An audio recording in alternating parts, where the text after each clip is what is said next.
What is going on? Solo fam? It's me. Number 10. The Screaming Skull of Dorset.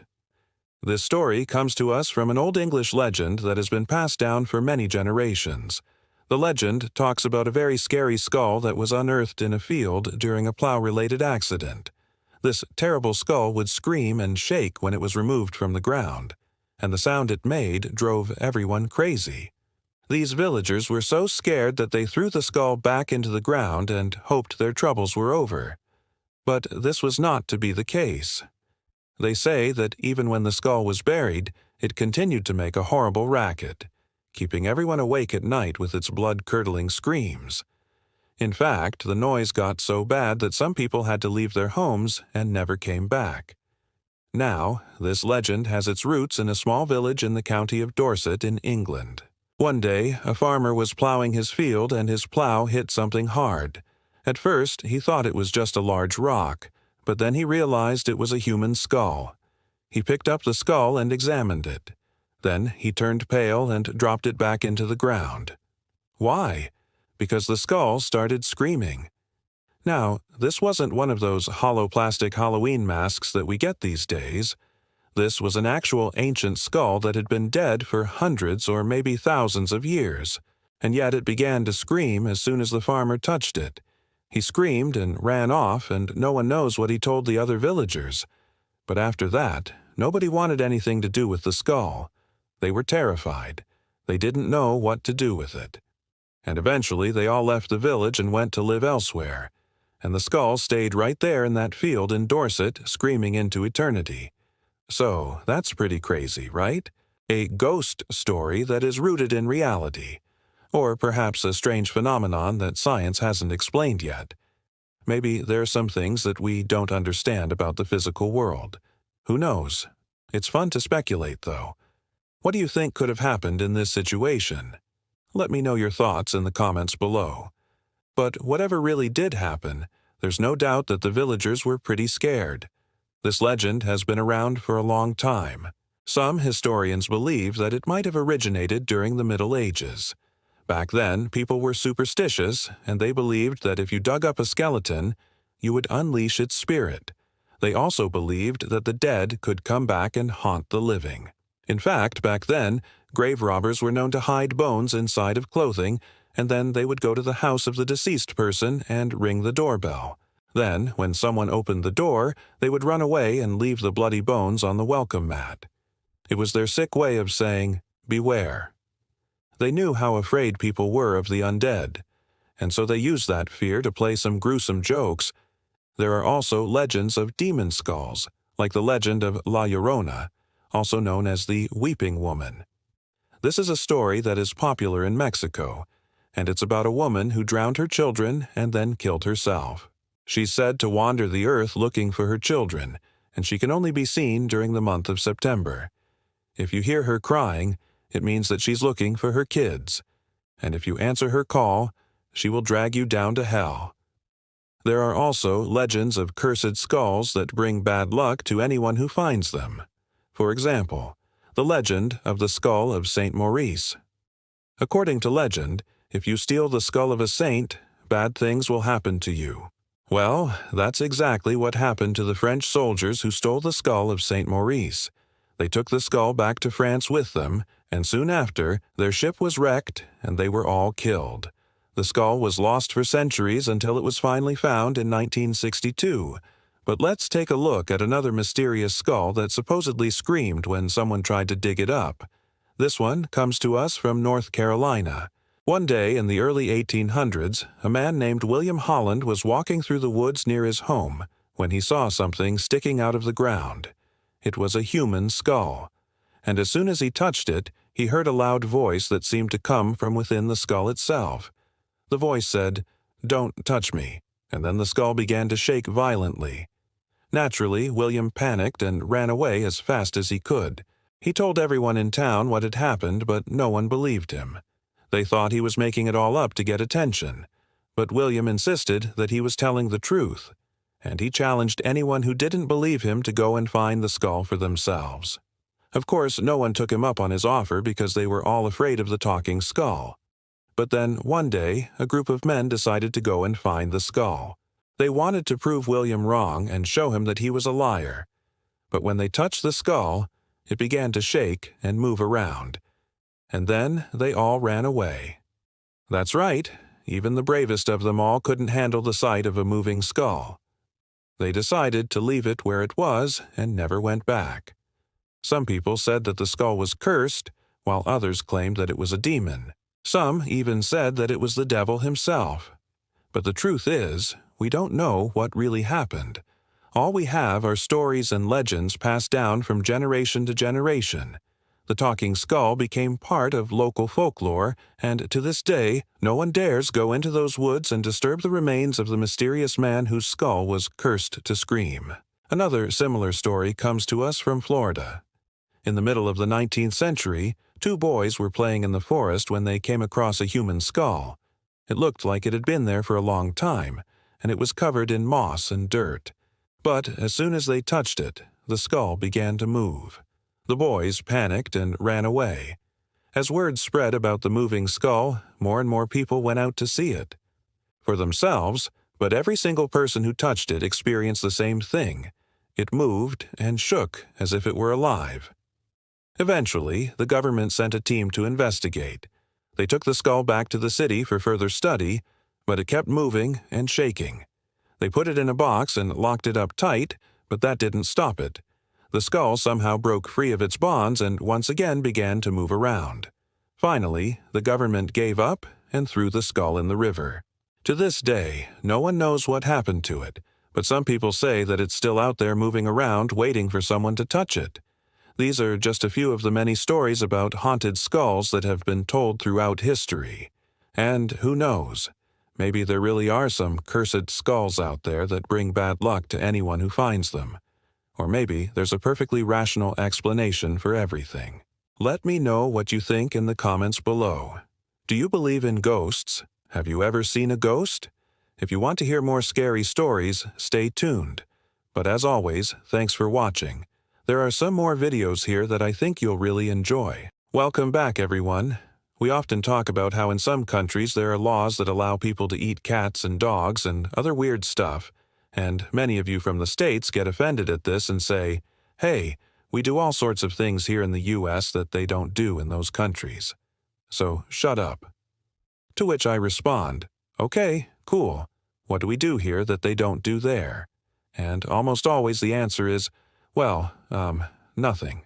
I guess it's just, we're just allowed to have more freedom, or whatever. Well, that might be true, but just because something is legal doesn't mean it's right. And just because something isn't legal doesn't mean it's wrong. There are plenty of things that are illegal in America that probably should be legal, like taking your shirt off at a bar or selling your own homemade liquor. And there are tons of things that are perfectly legal here that absolutely should not be, like killing an unborn baby or smoking a joint in public. But there are also things that are illegal in most places around the world, but for one reason or another are completely legal here in America. And this is one of them. Because this is the creepiest place in Portugal, and possibly one of the most messed up places that I have ever traveled to in my entire life. But before I tell you where, let me tell you a little bit about what makes this place so messed up. It is called the Chapel of Bones, and it is inside of Ivorra Walls, which is one of the oldest cities in Europe. The city walls were built in the 8th century BC by the Romans, and they were meant to protect the city from invaders. But nowadays, they're mostly just used to hold up signs advertising where you can buy t-shirts and souvenirs. And every year, over 6 million tourists come to visit this city. So you can imagine how much money this city makes off of tourism. Now, when I was visiting, I thought it would be a cool place to take some photos. If you look at old pictures of me, you'll see that I had a pretty questionable fashion sense, and I thought that this would be a great place to take some artistic pictures. And it really is a beautiful chapel. It has these 2 towers that stick out over the city walls, and it looks really nice with its white paint and red tile roofs. It looks like something straight out of a storybook. So I thought, wow, this would make for some great pictures.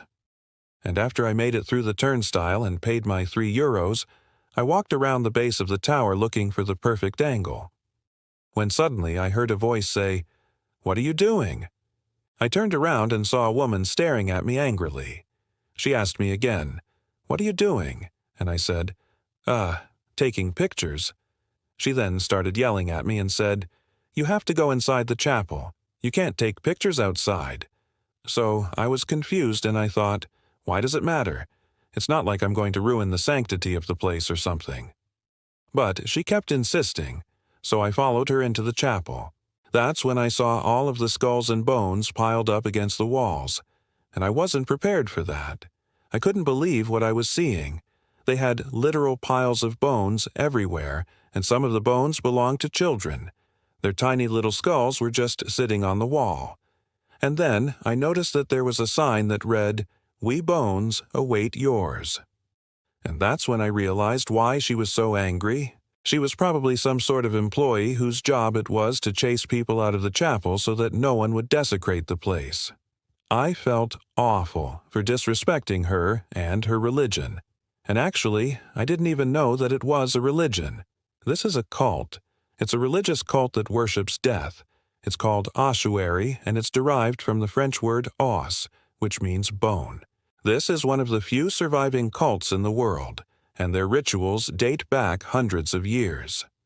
Now, most people who visit here think that these bones belong to people who died during the construction of the city walls, or during the many battles that happened over the years. But that's not true. These bones were put here intentionally, and they have been here since the early 1700s.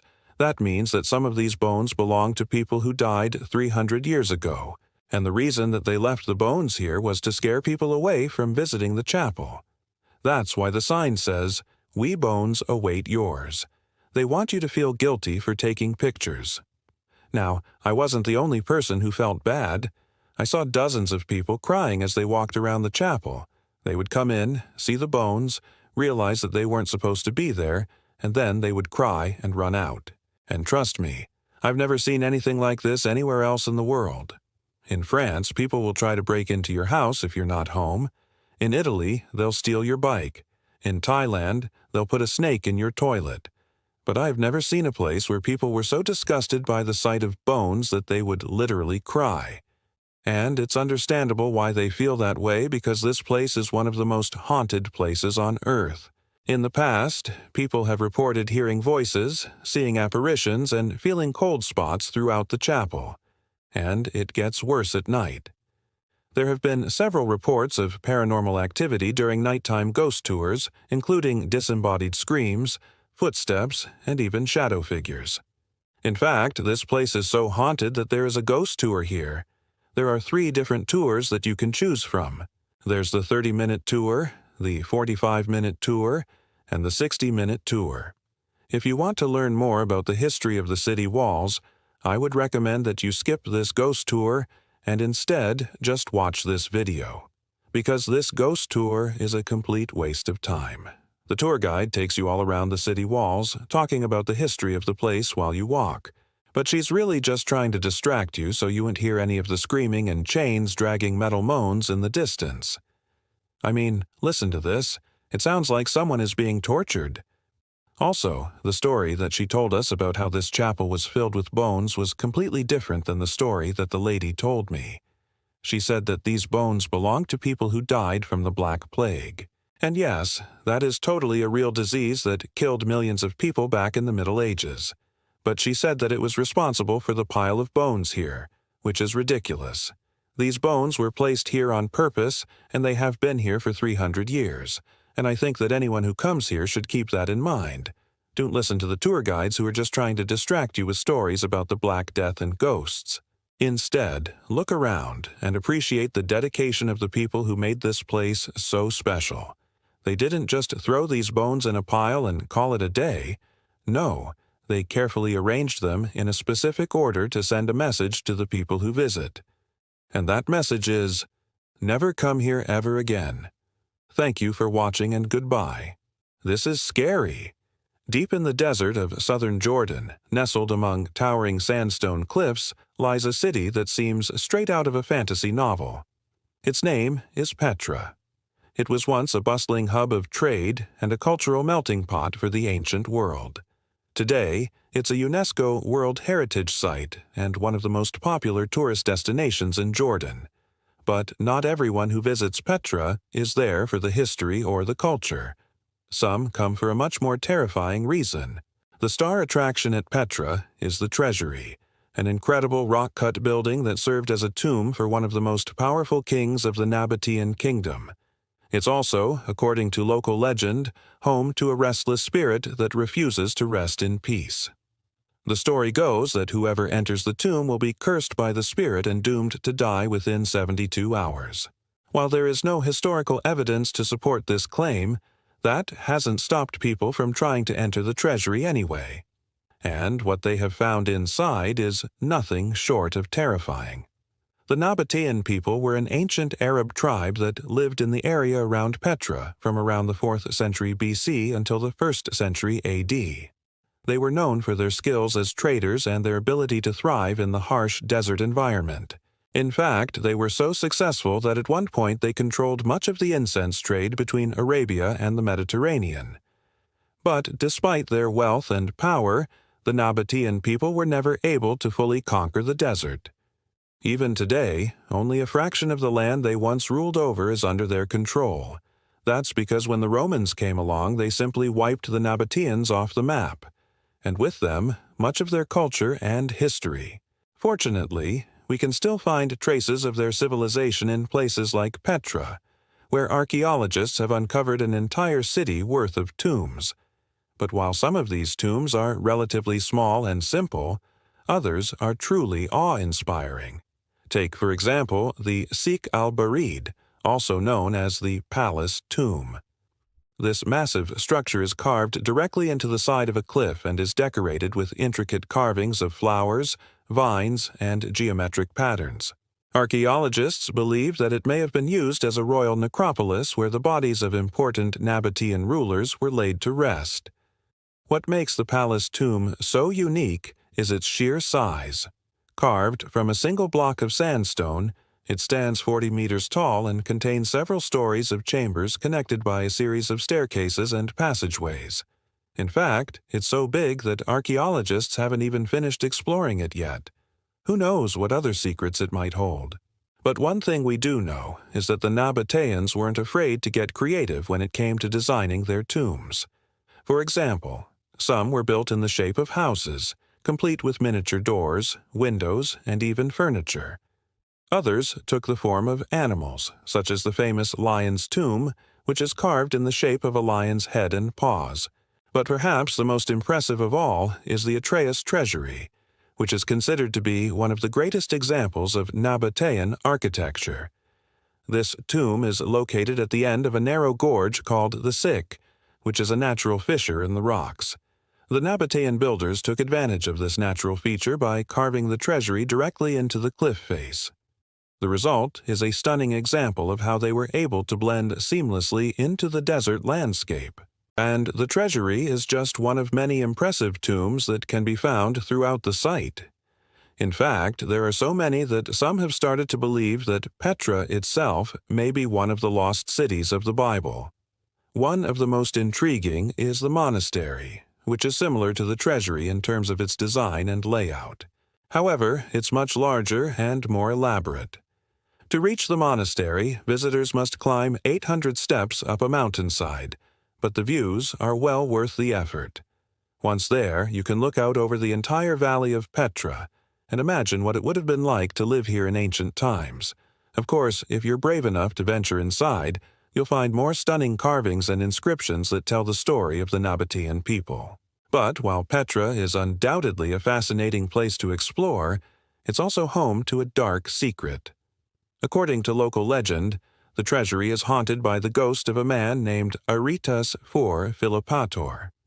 He was the king of the Nabatean kingdom from about 90 BC until about 62 BC, and he's remembered as one of the greatest and most ambitious rulers in Nabatean history. During his reign, he expanded the kingdom's territory and wealth, and he also built many impressive public works projects, including the famous royal bathhouse.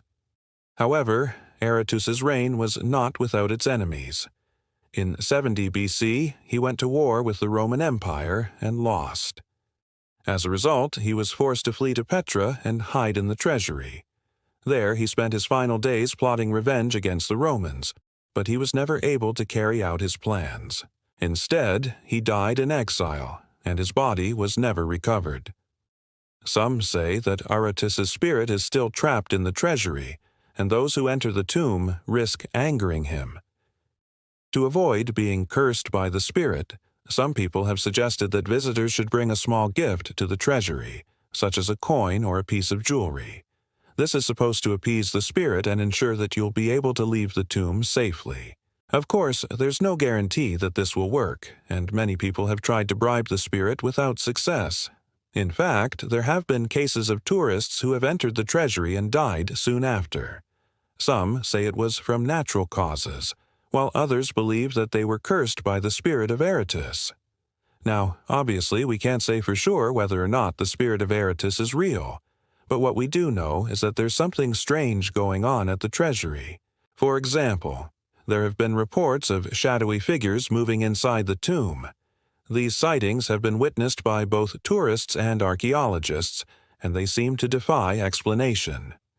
Some have suggested that these may be the ghosts of Nabatean priests who once guarded the tomb. Others believe that they are the spirits of those who have been cursed by the spirit of Aratus. Another strange phenomenon that has been reported at the treasury is unexplained sounds. Some visitors have heard voices, chanting, or even screams coming from inside the tomb. Again, there is no logical explanation for these sounds, and they add to the eerie atmosphere of the treasury. Whether you believe in ghosts or not, it's hard to deny that there's something strange going on at Petra. Perhaps there is a supernatural force at work here, or maybe there's a more rational explanation for what has been seen and heard. Either way, it's clear that the treasury is a place filled with mystery and intrigue. If you ever visit Petra, be sure to bring a camera to capture any potential shadow people or ghostly apparitions that may appear. You could be the one to finally capture photographic evidence of the paranormal activity that's rumored to haunt this ancient site. Thanks for watching. Remember to stay tuned for more videos. See you next time. The demon idol of Mesopotamia, also known as the Gazelle Skull Idol, is one of the most cursed artifacts in history. So much so that it simply vanished from the face of the earth along with all proof of its existence, leaving behind only speculation and mystery. What was this demon idol? What made it so evil? And how exactly did it manage to disappear completely? Let's find out. In 1920, a British archaeologist named Stephen Langdon was excavating a site in northern Iraq when his team came across a small statue. It was found at the base of an altar inside a temple which dates back to around 700 BC. At first glance, the artifact didn't appear to be particularly special. It was only 3 inches tall, likely depicting some kind of demon. Its body had the torso of a goat or a gazelle, while its head resembled a human's with exaggerated features and horns.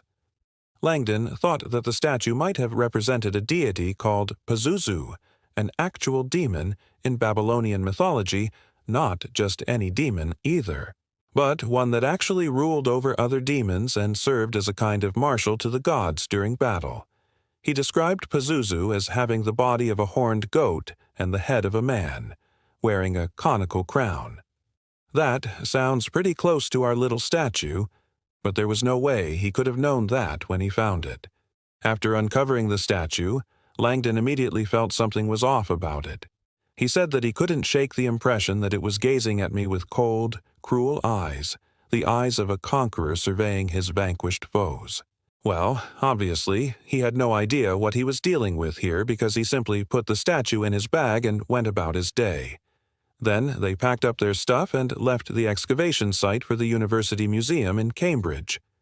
It was only 2 days later, on February 1927, that tragedy struck. Stephen Langdon died under mysterious circumstances. His heart gave out while he was in the middle of writing about the discovery. Now, this could have just been a tragic coincidence, except that every single person who owned this statue would meet a horrible end. When his widow received the artifact, she kept it in her home until she donated it to the Cambridge Museum in 1930. In 1931, She passed away after being hit by a bus. In 1934, the statue was moved to the British Museum in London, where it sat until 1946. During World War II, the building was heavily bombed, and when the dust settled, the statue was gone. Nobody knows what happened to it, but some say it could have been stolen in the chaos. Others say that it simply vanished into thin air. All we know is that it disappeared along with the documentation stating that it even existed. When it was discovered, 3 men were in the room where the artifact had been kept, but none of them admitted to taking it. Even decades later, nobody had any answers for what had happened to the demon idol. Then, in 1970, it turned up in the personal collection of an American millionaire and businessman named C. Douglas Dillon. How did it get there? Nobody knows. Whatever the case may be, it was clear that the statue was incredibly important and possibly cursed. In 1982, Dillon handed it over to the Metropolitan Museum of Art in New York, where it can still be seen today, although it's not quite where you'd expect it to be. You see, the idol has never actually been put on display. It's never even been photographed, nor have any scholars ever been allowed to study it up close. Despite it being a major piece of history, the only people who have laid eyes on it are the museum staff and those who own it, with the latter being an unknown individual known only as Leonard, who according to reports refuses to let anyone else look at it. What makes this so strange is that the Met has no problem displaying other ancient artifacts that are considered to be cursed. Why is this one any different? Well, if the stories are true, it's probably because the curse is real. You see, before giving the idol to the Met, Dillon decided to take a closer look at it himself. He hired an expert named Paul Weinman to clean it up and reveal its true form. Beforehand, it had been covered in dirt and grime from years of sitting in storage. So this was nothing out of the ordinary. But what Weinman uncovered was far from ordinary. The statue's horns were found to contain small holes, which meant that it may have once been used as a pendant. To make this theory more plausible, traces of thread were also found embedded in the holes. Whoever owned it hung it around their neck like a necklace. This wasn't the only disturbing detail he found. There were also traces of lead around the eyes, suggesting that they were once inlaid with precious metals or gems. Whatever they were made of, they weren't there anymore, and whoever took them must have done so with force. Close inspection revealed scratches and damage surrounding the eye sockets, leading Weinman to believe that whoever removed them did so in a moment of anger. So, what exactly did the demon idol do to its owners? Why does the Met fear it so much? Well, let's think back to the gazelle skull idol's early life. As we've established, it likely represents Pazuzu, a fearsome god whose mere mention could bring disaster. In fact, the god was so scary that many people tried to protect themselves against him. They would often place statues of him in the doorways of their homes to keep him from entering. Even the Bible mentions a god named Pazuzu, though it may be a different deity. Either way, it's clear that this demon was widely feared throughout history. It wasn't just the people of Babylon, either. Other Mesopotamian cultures also had legends of Pazuzu and similar creatures. The Sumerians had Lamashtu, while the Assyrians worshipped the goddess Lilitu. According to folklore, these deities would enter the bodies of sleeping people, causing them to choke to death. Others claim that the demons entered children and caused them to have seizures, making it seem like they were possessed. Whatever the case may be, it's clear that the sculptures people made of these demons weren't exactly meant to be admired. They were meant to be feared and respected. And, given that the gazelle skull idol was only 3 inches tall, it's possible that it was meant to be worn on a necklace and brought wherever its owner went. In ancient times, the concept of curses was much different than it is today. Back then, it was commonly believed that inanimate objects like statues could actually be possessed by malevolent spirits. And if they fell into the wrong hands, these spirits could cause harm. Most of the time, curses like this were associated with jewelry. After all, who would have thought that a little statue hidden underneath someone's shirt could do any damage? Well, apparently, quite a lot. According to historical accounts, cursed jewelry wasn't always dangerous. Some pieces were said to bring good luck, while others attracted wealth or love. Then there was the jewelry that drove its owners insane. The weirdest part is that most of the time these curses weren't set out by the jewelry's previous owners. Instead, it was believed that the spirits chose to possess the items on their own accord. Once they did, they forced their will upon the owner through curses and bad luck. This isn't too different from the story of the gazelle skull idol. Who knows how long it had been cursed for? All we know is that every owner met an unfortunate demise. But does that mean that the statue is actually cursed? Or are these deaths just a horrifying coincidence? Well, that's hard to say. We don't have much to go on other than the deaths themselves. Then again, why would the Met risk displaying such a dangerous artifact? Maybe they don't believe it's cursed. Then again, maybe they're just trying to cover their bases. After all, if anything happens to the mysterious owner or anyone who comes into contact with it, rumors of the curse will spread like wildfire, and the museum doesn't want to be blamed. There's no denying that the curse has certainly taken its toll on the statue's value. After all, who would want to buy such a thing? And that's why it's never been sold at auction. Instead, it changed hands through private sales, always being passed from one anonymous owner to the next. The only reason we know about it is because of news reports from the few times it changed hands. Other than that, nobody knows who owns the demon idol or where it is. One thing's for certain, though, it's still out there somewhere, lurking in the shadows and waiting for its next victim. So the question is, do you believe in curses? Do you think the gazelle skull idol is actually haunted? Let me know your thoughts in the comments below, and thank you for watching. Remember to subscribe and leave a like if you haven't already, and I'll see you next time. It's spooky season, and if you're looking for some scary videos to watch, you've come to the right place. This is the channel, and today we're going to be talking about the Plague Pits of London. So let's get into it. The Plague Pits of London are mass graves that are said to shift at night. They're located in East London near the old city wall. And, according to legend, the spirits of those who died there rise up and walk around the neighborhood. The story goes like this. During the Middle Ages, London was plagued by outbreaks of bubonic plague. And when people started dying in large numbers, the city's cemeteries began to fill up quickly. So instead of digging individual graves, the city's undertakers started mass digging huge pits and burying thousands of people at once. Some of these pits were over 100 feet wide and 20 feet deep, and they were filled with the bodies of men, women, children, and even pets. One of the most famous plague pits is the one at Charterhouse Square. It was used during the Great Plague of London in 1665, when the city was ravaged by bubonic plague. An estimated 100,000 people died, which was about a quarter of the population of London at the time. The pit was filled with over 40,000 bodies, and it's said that the spirits of those who died there still walk the earth. According to local legend, the plague pits would come alive at night. The bodies would start to move around, and sometimes they would even rise out of the ground. People who lived nearby started to become terrified, because they were afraid that the plague might come back and infect them.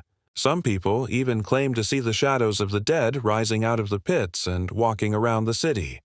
These stories may sound far-fetched, but they were actually quite common during the Middle Ages. In fact, there were even reports of similar things happening in other parts of England, such as at the Church of St. Bride in Fleet Street. The churchyard was used as a burial ground for plague victims in 1625, and then again in 1665. And it was said that at night the bodies would rise up and walk around the neighborhood. So what's really going on here? Well, there are a few possible explanations. One is that the people who saw these so-called rising shadows were actually seeing something else, such as a stray animal or a group of thieves. After all, London was a very different place in the Middle Ages than it is today. It was much more rural, and there were all sorts of animals wandering around the streets. Plus, there were also a lot of people who were desperate, because the plague had killed so many people that there weren't enough jobs to go around. So some people resorted to stealing in order to survive. Another explanation is that the rising shadows were actually a form of sleep paralysis. Sleep paralysis is a condition in which a person is aware but unable to move while falling asleep or waking up. And it can be accompanied by hallucinations. So it's possible that some people experienced sleep paralysis and then interpreted it as the spirits of the dead rising out of their graves. However, there is one other explanation that takes these legends at face value and seeks to explain them through the science of thanatology, the study of death. Thanatology is a relatively new field, but it's becoming more and more popular as our understanding of death grows. Thanatologists study everything from the physical process of dying to the emotional and psychological aspects, and they often work with people who are dying, as well as those who have lost loved ones. One of the things that thanatologists are interested in is the possibility of post-mortem movement. That is, can the body move after it has died? For example, there have been cases of dead bodies moving on their own after being embalmed, and there are even a few cases of dead bodies getting up and walking around. Of course, these cases are rare, but they do happen, and thanatologists are working to figure out what causes them. One theory is that the body can move on its own due to a condition called spasmodic relaxation.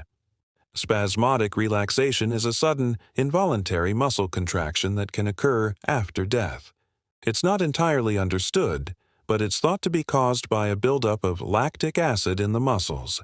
This buildup of lactic acid can cause the muscles to contract and relax rapidly, which can result in the body moving around. In addition, there are a few other factors that can contribute to post-mortem movement. For example, the body can move if it's exposed to high levels of carbon dioxide or if it's placed in a cold environment. These factors can cause the muscles to contract, which results in the body moving around. Finally, there is one other thing that can cause the body to move after death. That is, the body can react to stimuli. For example, there have been cases of dead bodies moving when they were touched or when they heard a loud noise. This is not fully understood, but it's thought to be caused by the brainstem. The brainstem is responsible for regulating basic functions such as breathing and reflexes, and it can continue to function even after the rest of the brain has stopped functioning. All of these factors can contribute to post-mortem movement, and it's possible that they were responsible for the rising shadows that were seen in London during the Middle Ages. You see, the plague pits were often shallow and the bodies were not always buried deeply, so it would have been easy for the bodies to be disturbed. If the bodies were exposed to high levels of carbon dioxide, or if they were placed in a cold environment, they could have started moving around. Additionally, the bodies could have reacted to stimuli such as touch or sound, which would have caused them to move around. Of course, this is just one possible explanation. There are many other theories out there, and it's likely that the truth is somewhere in the middle. The bottom line is that we can't say for sure what caused the rising shadows, but it's an interesting phenomenon nonetheless. Rising shadows or not, the plague pits are a sobering reminder of the toll that disease can take on humanity. Hopefully, we have learned from the mistakes of the past and we will never see another plague pandemic in our lifetime. But now it's time to hear from you. What do you think caused the rising shadows? Let us know in the comments down below. And while you're at it, be sure to like and subscribe so you don't miss any of our future videos. And with that said, let's move on to our next video. When archaeologists uncovered these gigantic stone walls in the 1960s, they were shocked to find that it was covered with mysterious snake carvings. But what's even more surprising is that this discovery happened in Zimbabwe. And according to legend, the Serpent Wall was built over 1,000 years ago by the ancestors of modern-day Zimbabweans to keep evil spirits from entering their lands. So, if these really are demonic barriers, what kind of world did they keep out? It all started in 1960 when a British mining engineer named Tom Bovoot was flying over southern Africa. He noticed something strange in the ground below and decided to take a closer look. When he landed and got out of his plane, He found that he was staring at one of the greatest mysteries of the ancient world, an immense wall made of huge granite blocks that stretched as far as the eye could see. It looked like someone had taken an already finished wall, ripped it out of the ground, and flipped it upside down. Nobody knew how old the structure was or how it was built, but the main mystery was why it was there in the first place. Then, in 1978, excavations finally began, and archaeologists started uncovering artifacts that helped them piece together the history of this place. The site would eventually be named the Great Zimbabwe Ruins, and it would become clear that it was once the capital of a vast empire that ruled most of southern Africa. This empire is now known as the Kingdom of Zimbabwe, and it thrived between the 11th and the 15th centuries. But archaeologists have been unable to figure out exactly how they managed to build such enormous structures without any mortar, especially since they were created 500 years before the first Europeans arrived in Africa. But we might actually have an answer. Some historians believe that the people who lived here didn't build these structures at all. Instead, they may have grown naturally through something called the Lost City Effect. In short, the Lost City Effect refers to how vegetation grows around sacred sites. Over time, those plants release acids that wear down rocks and cause them to form natural shapes. Because people have always viewed the landscape as sacred, they then interpret those rock formations as having religious significance, and they eventually start building their cities around them. We can see the Lost City Effect happening today in places like Peru and Israel, and it's possible that the same thing happened in Zimbabwe, but on a much larger scale.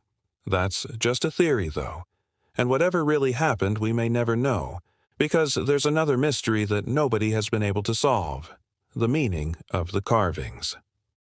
All throughout the ruins, there are tiny holes in the stone walls. At first, archaeologists assumed that they were the remnants of weapons left behind by invading armies. But after finding thousands of these holes, they realized that they were not dealing with a battlefield. Instead, some parts of the wall were filled with hundreds of tiny snake heads. These snakes aren't just carved into the wall randomly. They follow patterns and appear all throughout the structure. There are also many other examples of snakes in the carvings, including a giant snake with a human head that looks like it's drinking from a pool. But that's not all. Archaeologists also found massive sculptures of birds that seem to be guarding entrances. So what do these sculptures mean? Well, to understand what they might be hiding, we need to go back to the beginning. Over 1,000 years ago, there were no written records in Zimbabwe, so stories about the creation of the world were passed down orally for generations. The most common myth tells the story of a hero named Mbona, who woke up in a cave with his sister. According to the myth, Mbonambe was born blind and lame, but his sister had perfect sight. She told him that their father was the god of the sky, and their mother was a giant bird. One day, Mbonambe's sister went outside the cave and saw two gigantic pillars of light rising in the distance. She told her brother about this incredible sight, and together they hatched a plan. Mbonambe would build a wall to bring the sun back to Earth and free their people from eternal darkness. His sister would collect materials to help him, and whenever she needed something, Mbonambe would reach outside the cave, touch the sky, and whatever he touched would turn into gold. This myth might be describing something real, like an eclipse, but it could also be a metaphor for how the Zimbabweans organized their society. Like most oral histories, there are several different versions, but they all tell the story of a blind hero who enlists the help of his sister to enlighten their people. In one version, Mbonambe uses stones to build the wall, and in another, he uses sticks. Either way, it's clear that the wall is supposed to symbolize enlightenment and knowledge. So maybe the Serpent Wall of Zimbabwe was originally built to represent the transition from darkness to light, or perhaps it served as a reminder of their culture's origins. In fact, some shamans claim that the carvings are not just symbols, they are actual representations of demons. Shamans are spiritual leaders who use hallucinogenic plants to communicate with the dead. And while there are many different types of shamans all over the world, they often perform similar rituals. For example, Shamans in Siberia often travel to a place called the Land of the Dead to find the soul of someone who has recently died. Then they guide that person's soul back to the living world. Sometimes the shaman needs help getting the soul back, and in those cases, they will plead for assistance from local spirits. But sometimes the spirits want something in return, and that's when things get dangerous. Shamans sometimes complain that the spirits make them suffer physically, and some even claim that the spirits take over their bodies entirely. Now imagine that you are a shaman and you just negotiated with a powerful spirit to save your village. How would you prevent it from coming back to take revenge? Well, that's exactly what the Zimbabweans did. Legend says that when the ancestors of modern Zimbabweans finished building the wall, they sacrificed many animals to appease the demons. Then they drew power from the spirits of the land to bless the crops and protect their villages. Some shamans even claim that the spirits themselves helped the Zimbabweans build the wall, and they're still there today, waiting for the day when the wall is broken. It sounds crazy, but this story might explain how a small group of people built such a large structure without any tools. If the spirits really did help them, it makes sense that they would have left offerings as a thank you. However, other legends say that the wall wasn't built to keep demons inside, it was built to keep them out. According to this myth, the ancestral spirits of the Zimbabweans used to live among humans, but they caused so much destruction that the people had to banish them from their lands. To prevent the spirits from returning, they built the wall and left gifts on top of it. These legends don't just involve snakes either. Birds play a big role in the religion of the Zimbabweans too. Some legends say that birds are messengers from the spirit world, while others say that they are demons themselves. That's probably why the Zimbabweans built giant bird sculptures to guard important areas. They may have believed that these statues would scare away evil spirits, or perhaps they thought that they could call upon the birds for help. In the end, we may never know exactly what these carvings mean. What's truly amazing about the Kingdom of Zimbabwe is that almost nothing was written down. Everything we know comes from archaeology and oral history. And since nobody was recording their beliefs, everything has been lost or distorted through the telling. But one thing is certain, the Kingdom of Zimbabwe was one of the most impressive societies to ever exist. It may have been 1,000 years old, but its legacy lives on in the hearts and minds of the people of Zimbabwe. Thanks for watching. It's easy to assume that we know how people used to live, what they used to do, and why they used to do it. After all, we're only relatively recently removed from those times ourselves.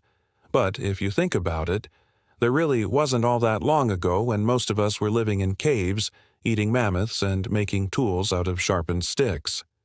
We don't know exactly how that life looked because there isn't much record of it, but it's not for lack of trying. Archaeologists have spent a lot of time searching for just this kind of information, and as a result, they've come across some interesting things. Today, we'll be looking at the witch burials of Italy, where skeletons were found pinned down with nails and stones to stop them rising. But before we get into it, be sure to hit that like button for more videos. Also, stick around until the end to hear about the discovery of an 8,000-year-old tomb. You won't want to miss this. Starting in the 15th century, Europe became obsessed with witches and the occult. It was a period of great upheaval, especially after the Black Plague killed millions. People were looking for someone to blame, and they found it in an assortment of people who were different from others, which included the so-called witches.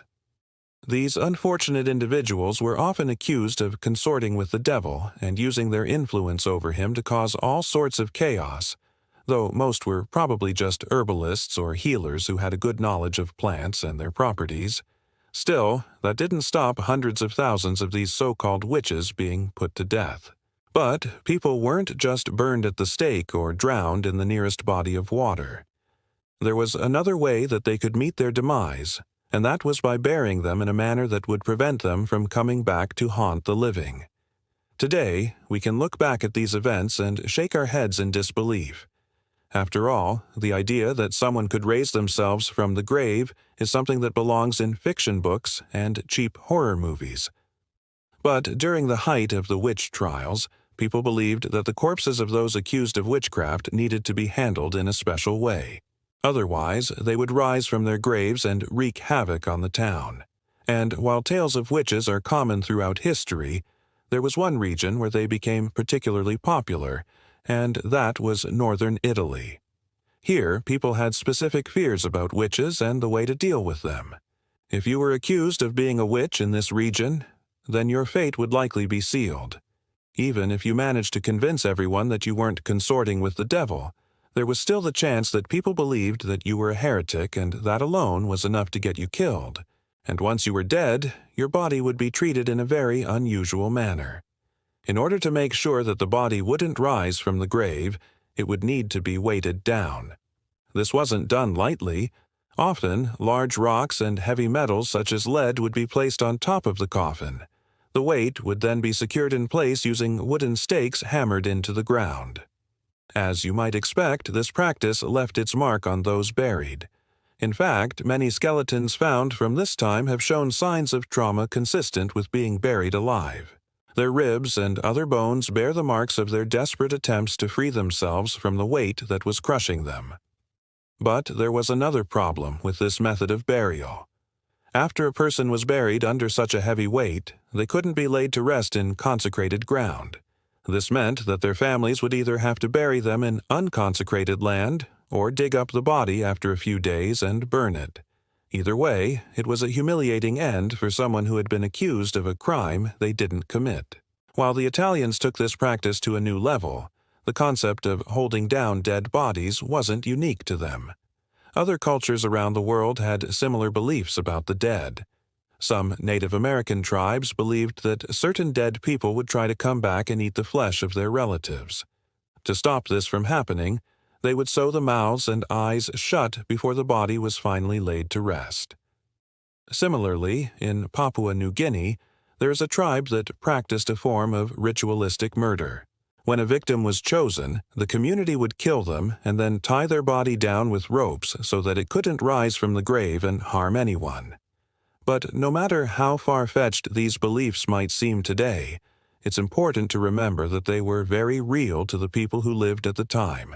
There was no scientific evidence to suggest that dead bodies could rise from their graves and prey on their families. But the fear of this happening was enough to motivate entire communities to take extreme measures. Most of the Italian witch burials happened between the years 1450 and 1750. By that time, the hysteria surrounding witches had started to die down, and people began to question the validity of the accusations that had been made against these so-called witches. But despite this change in attitude, the bodies that had been buried remained in their graves. They were left there to decompose and become one with the earth. Then came the archaeologists. Starting in the early 20th century, archaeologists began excavating sites where witch burials had taken place. Their goal was simple: to learn more about these strange practices and the people who participated in them. One of the most interesting sites they found was the small village of Sorengo. This village was located near Lake Lugano in Switzerland and had been home to a small community of farmers and tradesmen.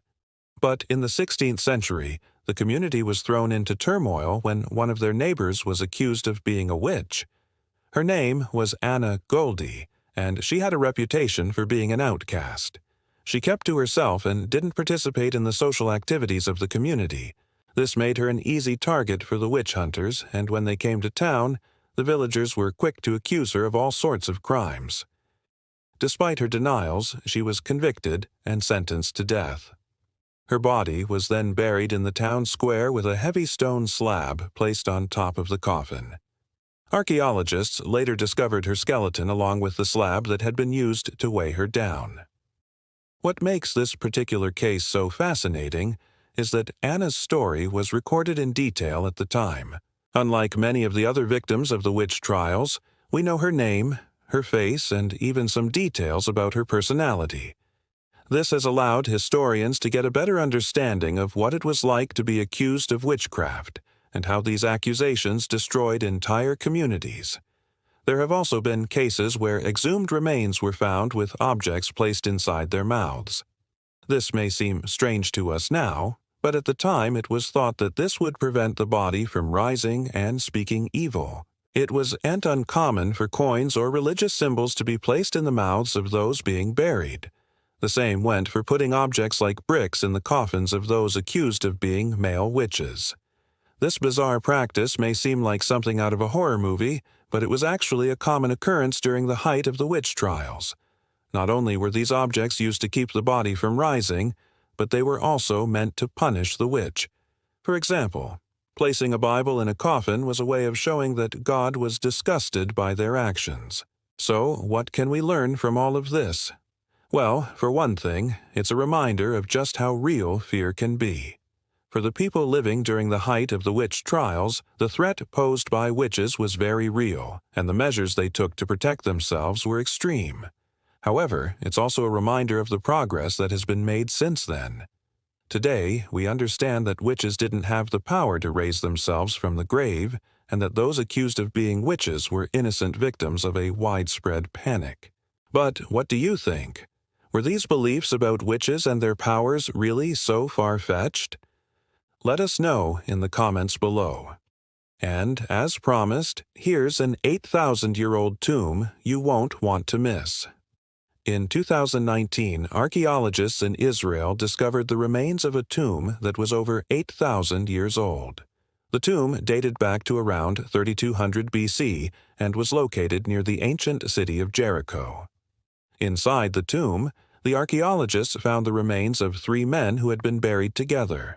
The discovery of this tomb provided valuable insights into the burial practices of the Natufian culture, which was the earliest known sedentary culture in the Levant region. The men were buried with a variety of grave goods, including stone tools, bone fragments, and animal bones. These items suggested that the men had been high-status individuals within the community. The discovery of the tomb helped to shed light on the transition from nomadic to settled life in the region, and provided a rare glimpse into the beliefs and customs of the Natufian people. Thanks for watching. Be sure to hit that like button for more videos. This is one of the most mysterious places in the world, and although many dare to visit it, no one really knows what lies beneath. Welcome back, everyone. Here today, we're going to explore one of the most enigmatic places in the world. But before we do so, make sure to leave a like for more videos about amazing discoveries and archaeological mysteries. Without further ado, let's dive right in. Located deep within the jungle-covered Yucatan Peninsula in southeastern Mexico, lies the ancient city of Chichen Itza. Once the capital of the Maya kingdom of the same name, this vast complex was once home to nearly 1 million people, but today it's nothing but crumbling pyramids and dilapidated temples. The city was abandoned around the year 12th century, leaving behind only rumors and myths about its former glory. But there are some parts of the ruins that even the locals steer clear of, such as the sacrificial cenote. In fact, the sacrificial cenote is said to be one of the most haunted places in the entire world, with divers claiming that they can still feel unseen hands pulling them down into the dark depths below. So why did the Mayans sacrifice so many people? And what exactly is a cenote? To understand why the Mayans built this structure and what purpose it served, we must first take a closer look at their religion. The Mayan civilization was polytheistic, meaning that they believed in multiple gods, each representing various aspects of nature and human life. They worshipped a supreme creator god, but also a number of lesser deities who were associated with natural phenomena such as rain, thunder, and the sun. In order to keep these gods happy and ensure that they continued to provide for their people, the Mayans built great cities filled with massive pyramids and temples dedicated to each god. They also built the sacrificial cenote, a deep hole or pit that was dug out in the limestone bedrock which was common throughout the Yucatan Peninsula. But why would the Mayans use these natural sinkholes as places of worship? It all has to do with their beliefs about the underworld. The Mayans believed that when a person died, their body would travel through a series of dangerous obstacles before reaching the afterlife.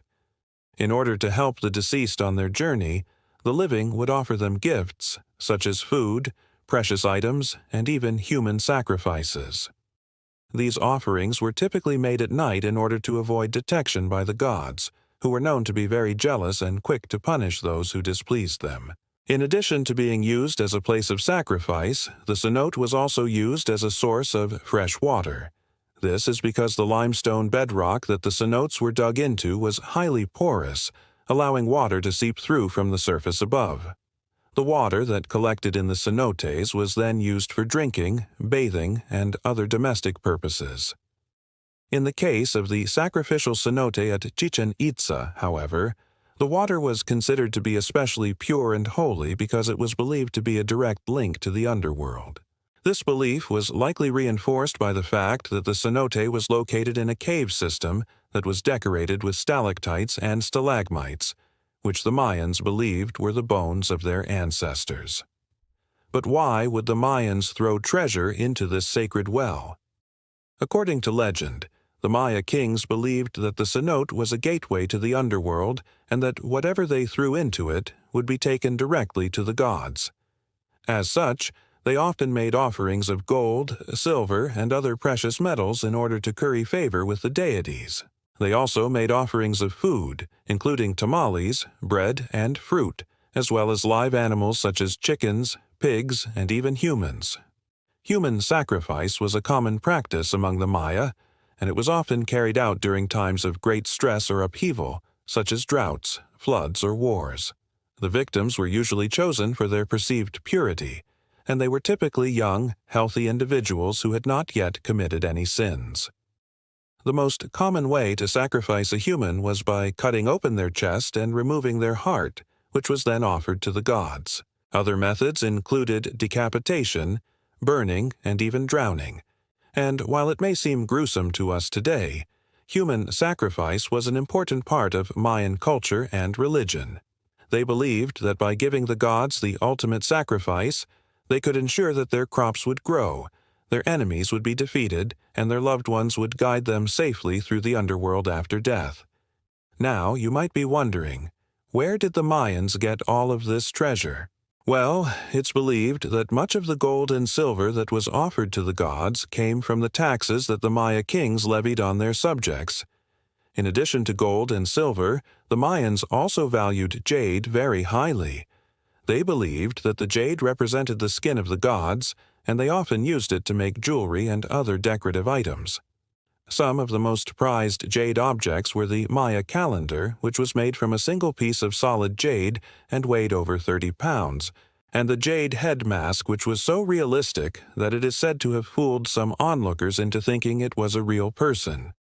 As for where they got the precious stones, well, that's a bit of a mystery. It's possible that the Mayans traded with other cultures to obtain the minerals they needed to make their offerings, or they may have mined the materials themselves. However, the Mayans were not known to have had any large-scale mining operations, so it's more likely that they obtained their materials through trade. Regardless of how they acquired the treasure, the Maya kings certainly knew how to use it to their advantage. By making lavish offerings to the gods, they were able to maintain the support of their people and ensure that their reign would be long and prosperous.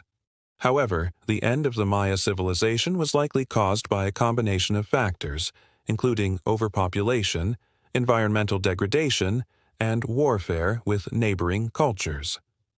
As the Maya kingdom grew in size and wealth, the demand for resources also grew. This put a strain on the environment, which eventually led to soil erosion, deforestation, and water shortages. In addition, as the Maya kingdom expanded, they came into conflict with other cultures, such as the Aztec and the Toltec. Eventually, the Maya kingdom was conquered by the Spanish conquistadors, who destroyed much of the city and enslaved the remaining population. Today, the Maya descendants live on in Mexico, Guatemala, El Salvador, and Honduras. They have managed to preserve much of their culture and traditions, including their language and religion. While the ancient Maya kingdom may be gone, the Maya people are still thriving.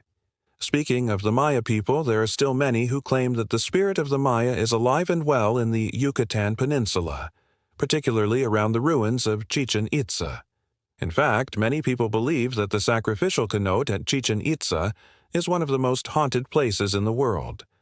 Divers who have explored the cenote have claimed to experience strange and unexplainable phenomena, including feeling unseen hands pulling them down into the darkness. Some have even claimed to see the spirits of the sacrificed humans and animals rising up from the cenote waters. In addition, there have been reports of objects moving on their own accord, strange lights appearing in the cave system, and even voices speaking in the ancient Maya language. While skeptics may attribute these experiences to overactive imaginations or faulty sensory input, believers argue that the cenote is truly a portal to the underworld. They believe that the energy created by the human sacrifices is so powerful that it is still present in the cenote today, attracting those who are sensitive to the paranormal. Whether or not one believes in ghosts and the supernatural, there is no denying that the sacrificial cenote at Chichen Itza is a fascinating place.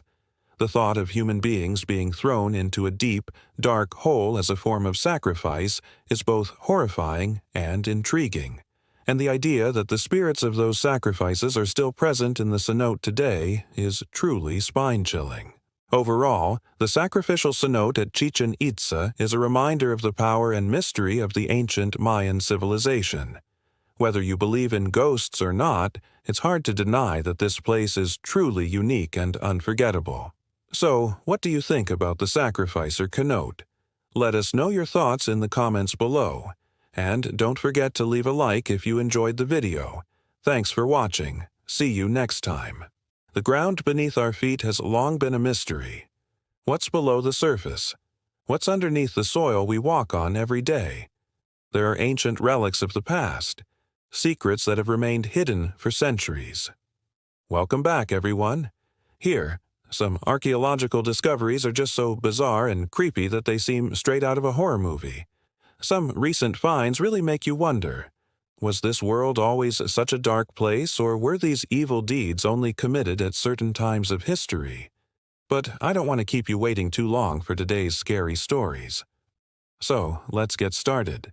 In order to tell you about one of the creepiest archaeological discoveries ever, we need to travel to the northern European country of Denmark. It's famous for its castles, Vikings, and windmills. Denmark is also known as the Land of the Danes, who make up 90% of the population.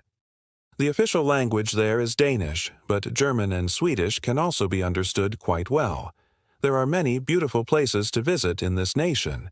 For example, Copenhagen is the capital and largest city with stunning architecture. There are countless castles, palaces, and churches to see here. In addition, countless islands, most of them uninhabited, stretch along the west coast of Denmark. Some of the country's most famous landmarks are located here. One of them is the so-called Bog of Denmark. This bog is located near the village of Silkeborg on the Jutland Peninsula. It covers an area of over 80 square kilometers. But what makes the moss so famous? What's so special about it? To find out, we need to go back in time a bit. It was around 2,000 years ago when the area was still covered by dense forests. This primeval forest was traversed by swampy paths along which people traveled from village to village. Suddenly, however, a heavy rain began to fall. The rain poured down relentlessly for weeks until large parts of the forest were flooded. The water rose higher and higher until trees and shrubs disappeared under the surface. Over the course of centuries, layers of peat formed at the bottom. When the water no longer flowed away from the forest, more and more vegetation died and sank into the bottomless mire. Year after year, decade after decade, the organic material decomposed but did not turn into mud. Instead, a thick layer of turf built up. Today, we call this area the Bog of Denmark. But this raises another question. Why do we still talk about this swampy area today? What's so special about it? Well, let me tell you. When archaeologists examined the area, they made some incredible discoveries. They came across numerous perfectly preserved corpses lying in the muck. However, the state of preservation was anything but good. On closer inspection, the faces of the deceased were twisted in the most frightening grimaces of agony. Their limbs were contorted in unnatural positions. It was as if they had been subjected to excruciating torture before death. But what happened here? What kind of suffering did these poor people have to endure? And why were they offered up to powers still unknown today? We may never know the truth, but let me share one theory with you. Around 2,000 years ago, Europe was home to various tribes that practiced ritual human sacrifices. These were mostly Celtic peoples, but other nations were also involved. In fact, the regions where these rituals took place were mostly located around swamps and bogs, just like the Bog of Denmark. That's probably no coincidence. You see, water has always been associated with supernatural powers. People believed that the realm of the dead could be reached through bodies of water. The Celts, for example, worshipped a deity named Cernunnos, who was often depicted with antlers. He was considered the god of the underworld. However, his image was so distorted over the centuries that he was later confused with the devil.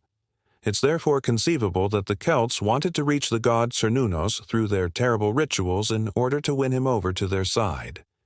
But there is no way of knowing whether this assumption is correct. The only thing we know for sure is that the victims were not killed accidentally. It was a deliberate act, a sacrifice to powers still unknown to us. But now let's take a closer look at the finds themselves. How were the bodies discovered, and why is the Bog of Denmark such an important place? For archaeology, it was the year 1897 when the first human remains were found in the Bog of Denmark. A few years later, more and more corpses were unearthed during the construction of a nearby power plant. Since then, more than 200 people have been discovered here. How old are these remains? According to the experts, the bodies are between 500 and 2,400 years old. Back then, nobody knew that so many mummies would be found in one place. No scientist could have guessed it. That's why the excavator didn't even bother to properly excavate the site. Consequently, the bones were damaged and many artifacts were lost forever. Only a few objects were found near the corpses, such as jewelry, weapons, and tools. This suggests that the people were not only sacrificed, but also buried with valuable items. Maybe their relatives wanted to ensure that they would find their way safely to the afterlife. And maybe that's also why the warriors were given weapons, so they wouldn't feel helpless on their journey. But one detail in particular puzzled the scientists. Almost all bodies were found in an upright position. In addition, the majority were male, although women probably played an equally important role in society back then. Could it be that men were particularly honored in those days? Or were only men allowed to enter the dreaded cult ceremonies? Unfortunately, we don't know the answer to this question. Another discovery suggests that the human remains were not the only offerings made to the powers of the underworld. Researchers recently discovered a row of pits near the bog. When they dug into the ground, they found 2 whole pits lined with stones. Inside were the remains of pigs, horses, and dogs, as well as human bones. This tells us that animals were also sacrificed. This was done on a large scale. The remains of up to 60 horses and 200 pigs have been found. The reason behind the mass killings remains unclear. Maybe the Celts believed that the souls of the deceased needed a vehicle to reach the afterlife. Perhaps the animals were supposed to serve as mounts for the dead on their journey. Whatever the true background may be, the scene is truly eerie. Imagine walking through a dense forest and suddenly stumbling upon a pit full of slaughtered animals. If this happened to you, you would probably run away as fast as you could. The excavations at the Bog of Denmark are still ongoing. Who knows what secrets the murky waters still hold? New corpses and artifacts are still being discovered. Just a few months ago, archaeologists found a man's shoe in surprisingly good condition. Even after 2,000 years, the shoe still fits perfectly into the holes. The leather is so well preserved that you can read the embossed patterns on it. But what was life like in those days? What was everyday life like for the native Danes? Back then, the region was inhabited by Germanic tribes, the Jutes, Angles, and Saxons. They lived off farming, hunting, and fishing. The swampy landscape made large-scale farming impossible.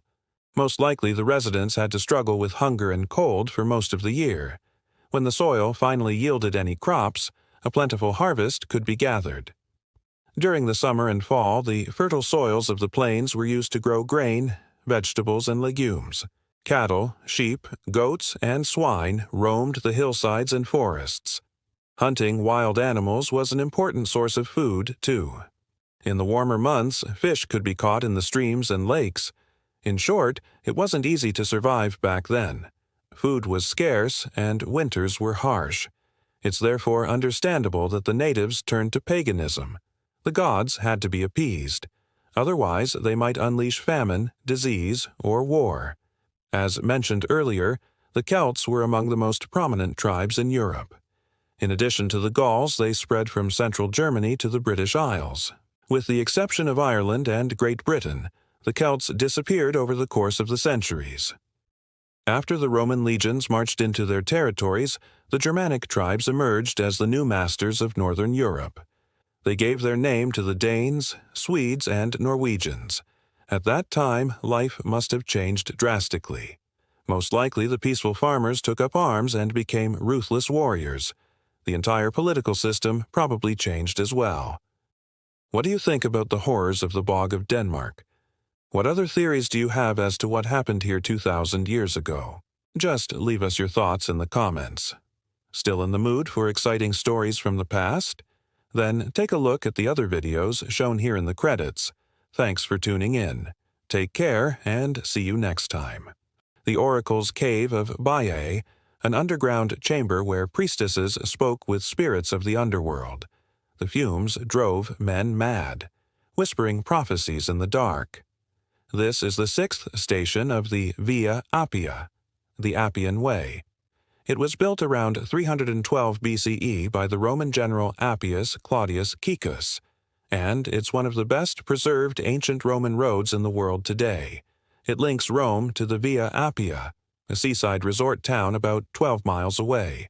The journey takes you through the Roman catacombs and past the place where Romulus supposedly killed Remus after they both founded Rome. But we're not here for any of that today. We're here for the Cave of Baiae. According to legend, this cave was the entrance to the underworld, a physical manifestation of the boundary between the world of the living and the realm of the dead. The cave is located at the end of a sacred grove, hidden behind a veil of thick trees and overgrown foliage. According to Ovid, only the pure of heart could find it. So, if you were evil or had impure thoughts, you would simply walk right by without ever realizing that it was there. The area surrounding the cave is littered with the bones of animals that have fallen into its gaping maw. And when you reach the opening, you can smell sulfur rising from its depths. It smells like hell, like the very essence of death and decay. But if you wanted answers from beyond the grave, then this was the place to come, for this was the mouth of hell, and here you could speak directly to the spirits that dwelled within. Baiae was revered as a sacred site long before the founding of Rome. In the 8th century BCE, an archaic temple stood here dedicated to the goddess of the earth, the mother of all. And, according to tradition, it was here that the Sibyl of Cumae delivered her famous prophecy concerning the destruction of the city of Troy. But it wasn't until the 6th century BCE that the Romans began building their own shrines here, shrines to various deities, including Apollo, Diana, and the infernal gods of the underworld. And it was here that the Roman oracle of Baiae delivered cryptic messages from the realm of the dead. Now, the exact nature of these prophecies is unknown, but it seems that each day the priestess would enter the cave, make offerings to the infernal gods, and then wait for inspiration to strike. Sometimes she would receive visions. Sometimes she would go into a trance, and occasionally she would just hear voices. But, whatever the case, once the prophecy came to her, she would share it with those that had come to seek her out. Now, the problem with prophecies, and especially prophecies from hell, is that they're notoriously difficult to interpret. Usually, they're vague enough to apply to almost anything, and sometimes they're deliberately misleading. But even so, the Romans flocked to the oracle of Baiae, willing to read whatever meaning they could into her words. so much so that it was said the cave could only be entered on foot, and that too without making a sound. Those who ran or who shouted or even broke into a sweat had to be turned back, for it was believed that such actions could anger the gods and incur their wrath. In fact, it was said that the very air within the cave was dangerous. Those who breathed it in too deeply would lose their minds, falling victim to the fumes and never returning.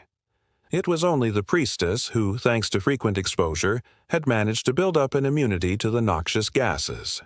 She alone could stand in the presence of such evil without losing her sanity. And though the other priestesses assisted her in her rituals, only women who had reached the age of 50 were allowed to enter the cave itself. But once inside, they were met with the most disturbing sight imaginable, a vast cavern filled with writhing figures.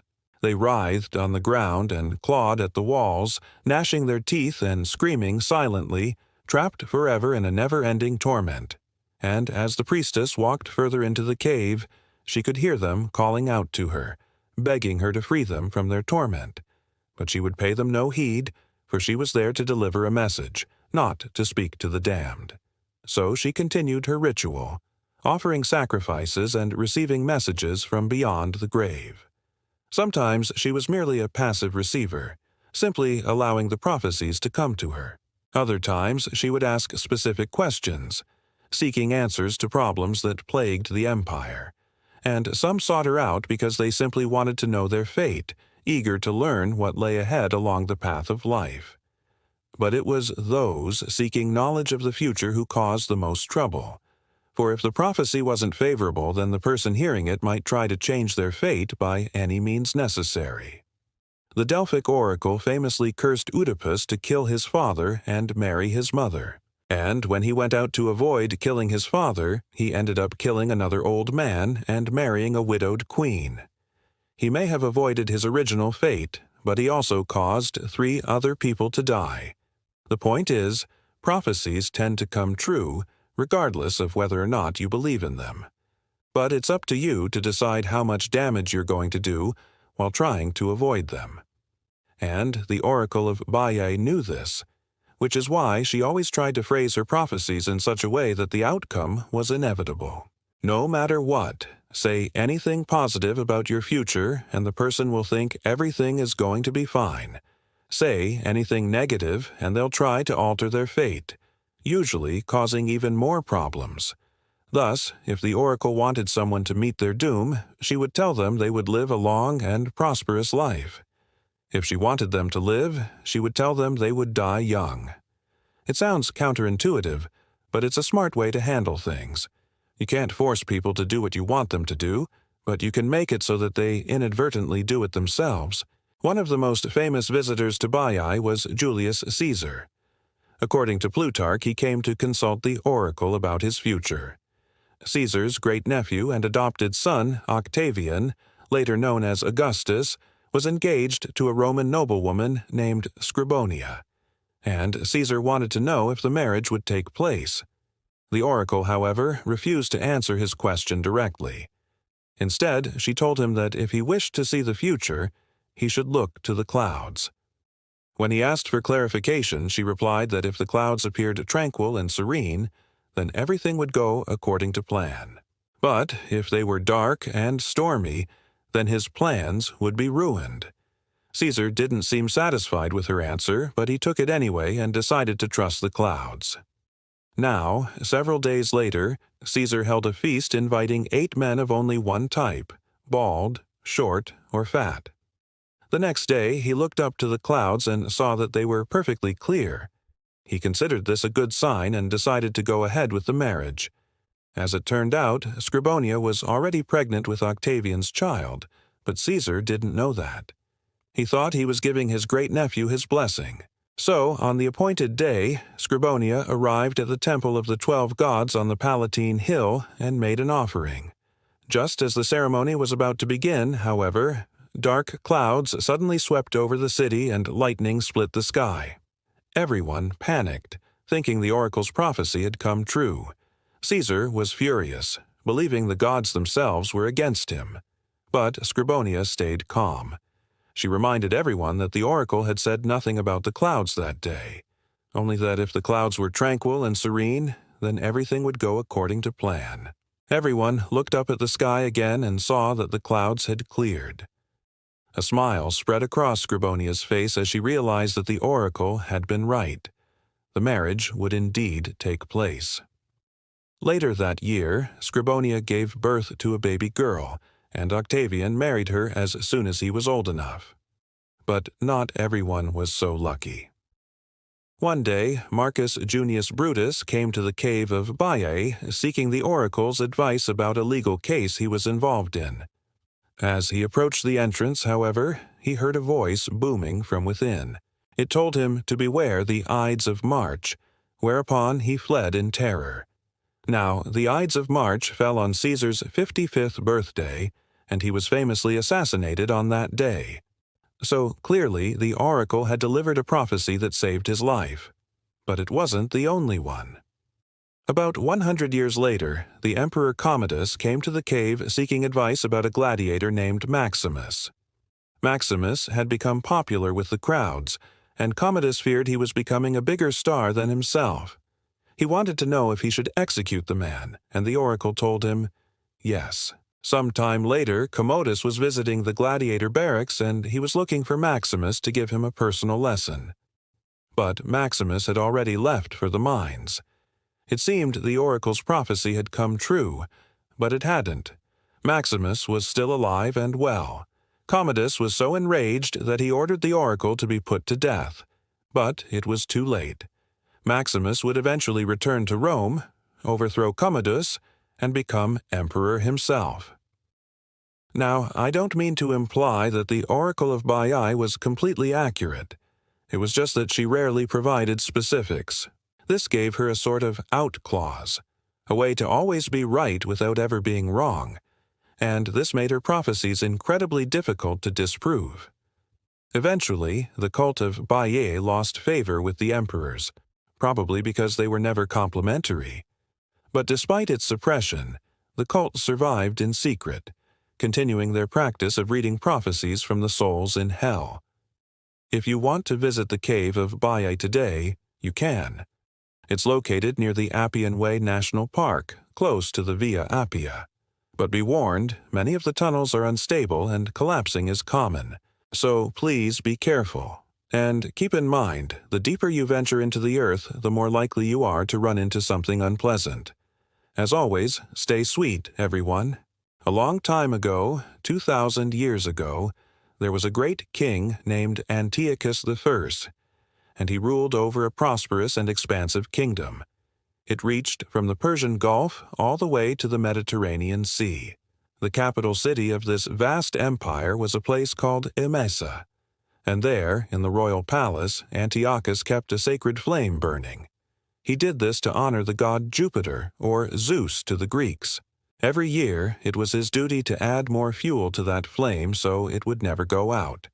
And this went on for many generations of kings until one day when a new monarch took the throne. His name was Antiochus Epiphanes, and he was perhaps the worst king in history. He hated his people and he despised their traditions.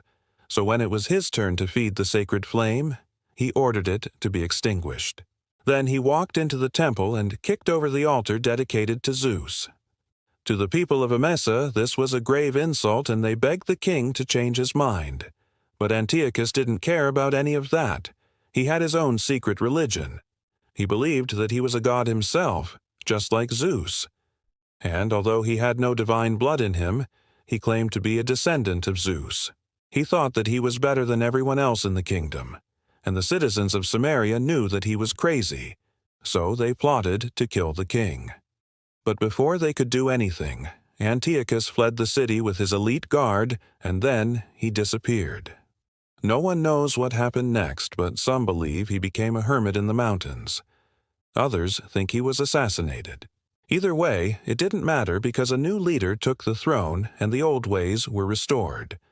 Soon, life in Sam's area returned to normal. But something strange began to happen.